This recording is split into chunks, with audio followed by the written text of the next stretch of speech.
I want to talk to you really quickly about goal setting. I always like to do this telling one of my very favorite stories. The time one of my college suitemates got hit by a bicyclist. One day, my suitemate was walking across to go over to the beach, and he was walking across with his girlfriend.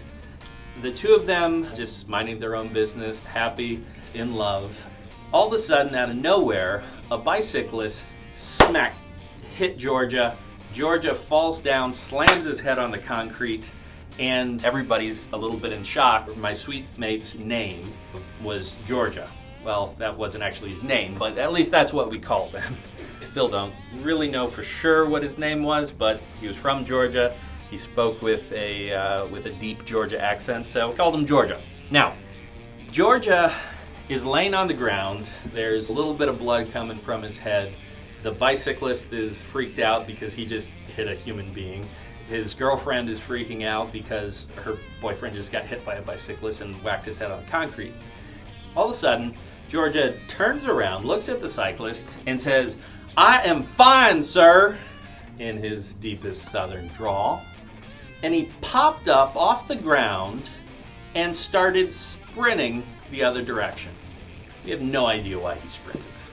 But he sprinted, he left his girlfriend, he left the bicyclist, he ran across the bridge, ran a couple blocks inland, back to the dormitory where we lived, took the elevator up to the dormitory, and we found him about 15 minutes later with his blanket pulled up over his head in his bed.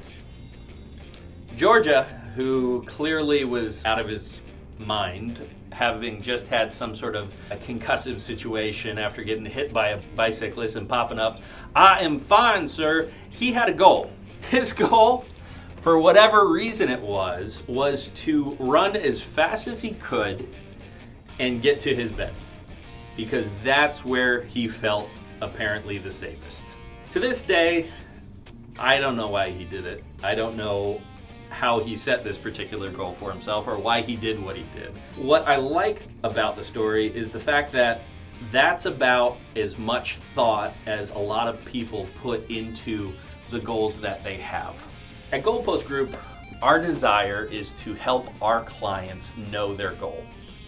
And when I say know your goal, I'm talking about helping and understanding what you want your goal to be and what also good goals are. Most people, when they're setting goals, they're setting things about making more money or creating more stability or any number of things that don't have good ways to connect the people within the organization to that goal.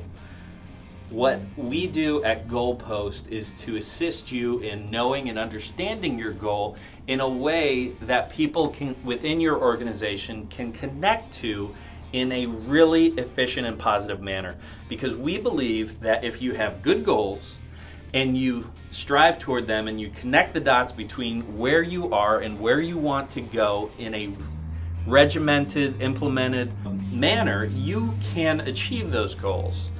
But if you're throwing a dart at the dartboard in order to set those goals, there's a pretty good chance that people are not going to connect with them in the way that you need them in order to achieve those goals. So, I realize that there's a temptation to pop up off the concrete and start running. But before you decide that "I am fine, sir," you need to know your goal.